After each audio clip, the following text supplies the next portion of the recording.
नमस्कार। आज के इस सत्र में हम लोग आकलन की परिभाषाओं का अध्ययन करेंगे। एक्सपर्ट्स या विशेषज्ञ जो हैं इस विषय के, उनका क्या मानना है आकलन के बारे में, यह हम लोग देखेंगे। एलन कहते हैं, assessment involves the use of empirical data on student learning to refine programs and improve student learning. आकलन छात्र अधिगम से संबंधित ऐसे आनुभविक प्रदत्तों के उपयोग को अंतर्भूत करता है, सम्मिलित करता है, जिसका उद्देश्य अध्यापन अधिगम कार्यक्रम में परिष्कार तथा छात्रों के अधिगम में सुधार करना है।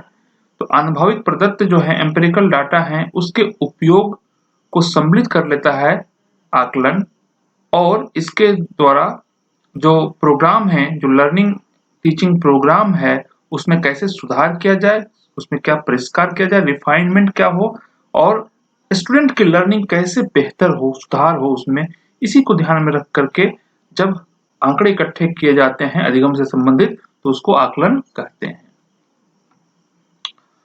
ब्राउन कहते हैं, assessment is an ongoing process that encompasses a much wider domain than a test. Whenever a student responds to a question, offers a comment, or tries out a new word or structure, the teacher subconsciously makes an assessment of the student's performance. आकलन एक सतत चलने वाली प्रक्रिया है जो कि परीक्षण की तुलना में अत्यधिक विस्तृत क्षेत्र को सम्मिलित करता है। यहाँ ध्यान देने की बात है कि जो टेस्ट होता है वह प्रायः एक डायमेंशन वाले ही ज्यादातर टेस्ट होते हैं, लेकिन आकलन बहुआयामी है, कई क्षेत्रों को सम्मिलित कर लेता है। जब कभी भी किसी प्रश्न के प्रति छात्र अनुक्रिया करता है, टिप्पणी करता है अथवा नए शब्द या संरचना बताने या बनाने का प्रयास करता है, अध्यापक अवचेतन रूप से छात्र के निष्पादन का आकलन करता है। अर्थात यहाँ पर एक बात ध्यान देने की है कि सबकॉन्शियसली भी टीचर्स असेसमेंट करते हैं। बहुत ज्यादा इस ध्यान में नहीं होते कि हमको इनका आकलन करना है, हमें जांचना है कि हम कितना जानते हैं या कितना जान गए हैं, बल्कि अवचेतन रूप से भी ये समझते हैं जब कभी भी छात्र कोई रिस्पॉन्ड करता है, कोई अनुक्रिया करता है या कुछ नया बनाता है, शब्द या संरचना, कोई भी कमेंट करता है, तो टीचर सबकॉन्शियसली यह समझता है कि जिस क्षेत्र की बात है उस क्षेत्र में छात्र कहाँ ठहरता है। तो यह भी आकलन का एक आयाम है, यहाँ पर टीचर सबकॉन्शियसली अवचेतन रूप से भी यह कार्य करता है। ब्राउन फिर कहते हैं, assessments are ongoing daily subconscious और conscious observations and records that you make about student progress. छात्र प्रगति से संबंधित आपके द्वारा जो सतत प्रतिदिन अवचेतन या चेतन अवलोकन करते हैं तथा रिकॉर्ड या अभिलेख तैयार करते हैं, वे आकलन हैं। जो भी ऑब्जर्वेशंस हैं स्टूडेंट्स लर्निंग से रिलेटेड, उनके प्रोग्रेस से रिलेटेड, वो ऑब्जर्वेशंस को जब हम रिकॉर्ड कर लेते हैं, अभिलेख तैयार कर लेते हैं, तो वे आकलन बन जाते हैं। This observation should be constant and should drive what you do as a teacher. ये अवलोकन सतत होना चाहिए, लगातार होते रहना चाहिए तथा उसी से निकलने चाहिए जो आप शिक्षक के रूप में करते हैं। मतलब कि असेसमेंट के लिए आप अलग से समय निकालेंगे, अलग से कुछ तय करेंगे और तब असेसमेंट करेंगे, वही नहीं है, बल्कि एज ए टीचर जो भी हम आयोजन कर रहे हैं सीखने सिखाने का, जो भी हम पढ़ा रहे हैं, उसी में ही यह अंतर्भूत होना चाहिए, सम्मिलित होना चाहिए, उसी से यह निकलना चाहिए आकलन। तो जनरल जो वर्क है टीचर का, उसी में सम्मिलित होना चाहिए आकलन। आकलन के लिए अलग से, जैसा कि हमें हमारे दिमाग में है कि कोई एग्जाम कंडक्ट करेंगे, कोई टेस्ट कंडक्ट करेंगे, उस समय आकलन करेंगे, ऐसा नहीं, बल्कि चेतन या अचेतन दोनों रूप में हम एज ए टीचर जो भी वर्क कर रहे हैं उसी में असेसमेंट भी होते रहता है और उसको होते रहना चाहिए। ह्यूबा एंड फ्रीड कहते हैं, assessment is the process of gathering and discussing information from multiple and diverse sources in order to develop a deep understanding of what students know, understand, and can do with their knowledge as a result of their educational experiences. The process culminates when assessment results are used to improve subsequent learning. आकलन अनेक एवं विविध स्रोतों से सूचना संग्रहण तथा उस पर विचार विमर्श की प्रक्रिया है। यहाँ ध्यान देने की बात है कि एक स्रोत से नहीं, और एक ही प्रकार से नहीं बल्कि विभिन्न स्रोतों से सूचना संग्रहण और फिर उस पर विचार विमर्श की प्रक्रिया है, जिससे कि शैक्षिक अनुभवों के परिणाम स्वरूप छात्र क्या जानता है, समझता है तथा अर्जित ज्ञान के द्वारा क्या कर सकता है, इसका गहन बोध प्राप्त हो सके। यह प्रक्रिया तब चरमोत्कर्ष पर पहुंचती है जब आकलन के परिणाम का प्रयोग आगामी अधिगम में वृद्धि एवं सुधार के लिए किया जाता है। वस्तुतः यहाँ पर दो चीजों पर ध्यान देने की है इस परिभाषा में कि विविध स्रोतों से सूचना संग्रह की जाती है और उस पर विचार विमर्श किया जाता है और इसके द्वारा जो हमने पढ़ाया है उसके पश्चात छात्र क्या जान गया, क्या समझ गया और क्या कर सकता है उस ज्ञान से, इसको वह जानने का प्रयास करता है टीचर।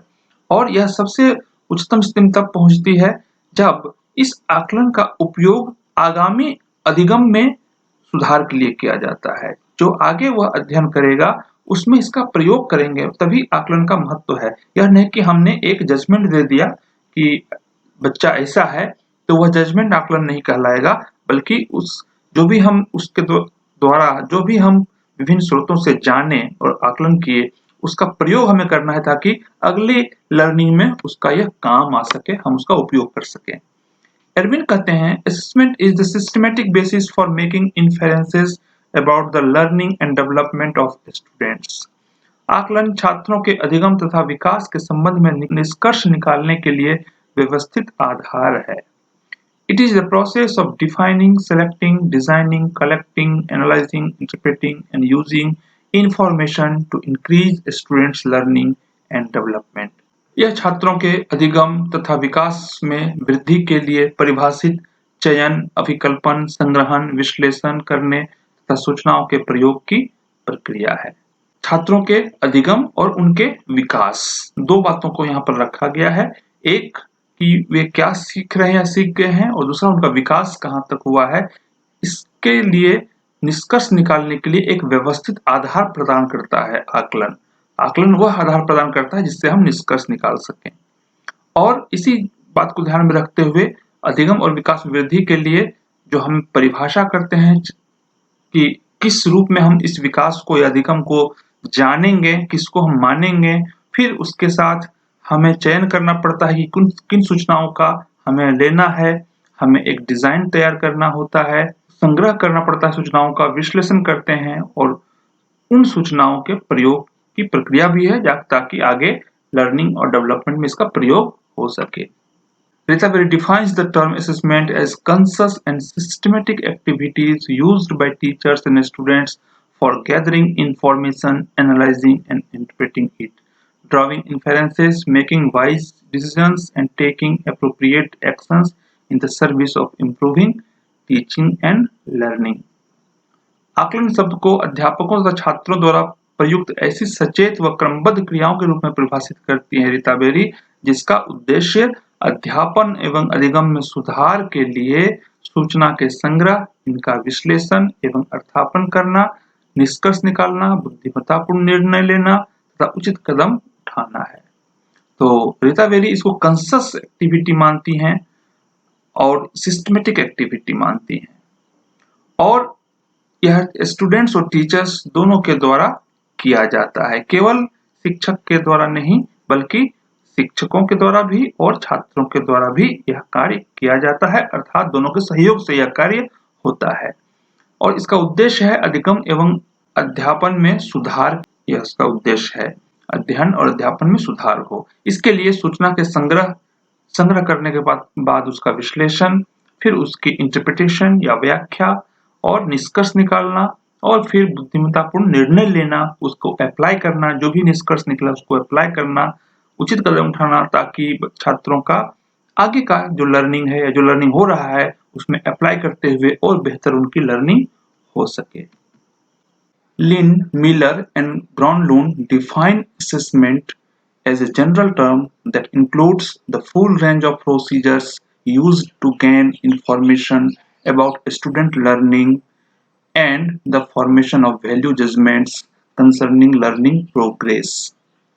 लिन, मिलर व ग्रॉनलून आकलन को ऐसे सामान्य पद में परिभाषित करते हैं जिसमें छात्रों के बारे में सूचना प्राप्त करने के लिए कार्यविधियों की पूरी श्रृंखला सम्मिलित होती है तथा अधिगम में प्रगति से संबंधित मूल्य निर्णय लिया जाता है। यहाँ पर जो प्रोसीजर्स हैं उसकी जो पूरी श्रृंखला है उसमें कुछ एग्जांपल्स दिया गया है, जिसमें ऑब्जर्वेशन, रेटिंग ऑफ परफॉर्मेंस और projects, paper and pencil tests, अवलोकन, निष्पादन या प्रोजेक्ट की रेटिंग, कागजों पेंसिल परीक्षण। ये सूचना प्राप्त करने के लिए जो प्रोसीजर्स हैं, कार्यविधियां हैं, उसकी श्रृंखला है, लेकिन ये सीमित नहीं है, और भी हैं। तो यहाँ पर लिन, मिलर और ग्राउंडलूंड जो कहना चाहते हैं कि छात्रों के अधिगम से संबंधित सूचना या ज्ञान प्राप्त करने के लिए पूरी प्रोसीजर्स की एक श्रृंखला है, प्रोसीजर्स है पूरी, उसमें बहुत सारे तरीके हैं जिससे सूचना प्राप्त कर सकते हैं, और इसमें मूल्य निर्णय भी सम्मिलित कर लिया गया है, वैल्यू जजमेंट्स, कि बच्चे ने कितना लर्निंग प्रोग्रेस किया है, अधिगम में तरक्की या प्रगति की है। हम लोग आगे देखेंगे कि वैल्यू जजमेंट को कई बार हम मूल्यांकन मानते हैं, लेकिन यहाँ पर इसको भी शामिल किया गया है। तो आकलन में यहाँ पर जो मूल चीज कहने की गई है कि जो कार्यविधियां हैं उसकी पूरी श्रृंखला इसमें सम्मिलित है। वही बात कि विभिन्न स्रोतों से और विभिन्न प्रकार से हमें सूचनाएं इकट्ठी करनी है और फिर उसका मूल्य निर्णय करना है प्रोग्रेस के बारे में। इस प्रकार से कई विशेषज्ञों की जो परिभाषाएं हैं उसका हम लोगों ने अध्ययन किया, उनके मंतव्य को देखा, और इससे हम लोगों को कुछ बातें समझ में आई कि आकलन जो है उसमें क्या क्या खास विशेषताएं हैं। आकलन की जो विशेषताएं हैं, जो मूल बातें इन परिभाषाओं में कही गई है, या नहीं, कुछ बातें नहीं भी कही गई होंगी, तो जो बातें मुख्य मुख्य हैं, इसका जो मेन कैरेक्टरिस्टिक्स है, इसका हम लोग अध्ययन अगले वीडियो में करेंगे। तो इसकी जो खास बातें हैं, निष्कर्ष है, सार है, उसको बिंदुवार हम लोग अगले वीडियो में अध्ययन करेंगे। यहाँ तक आप लोगों ने देखा, सुना, समझा, इसके लिए धन्यवाद। नमस्कार।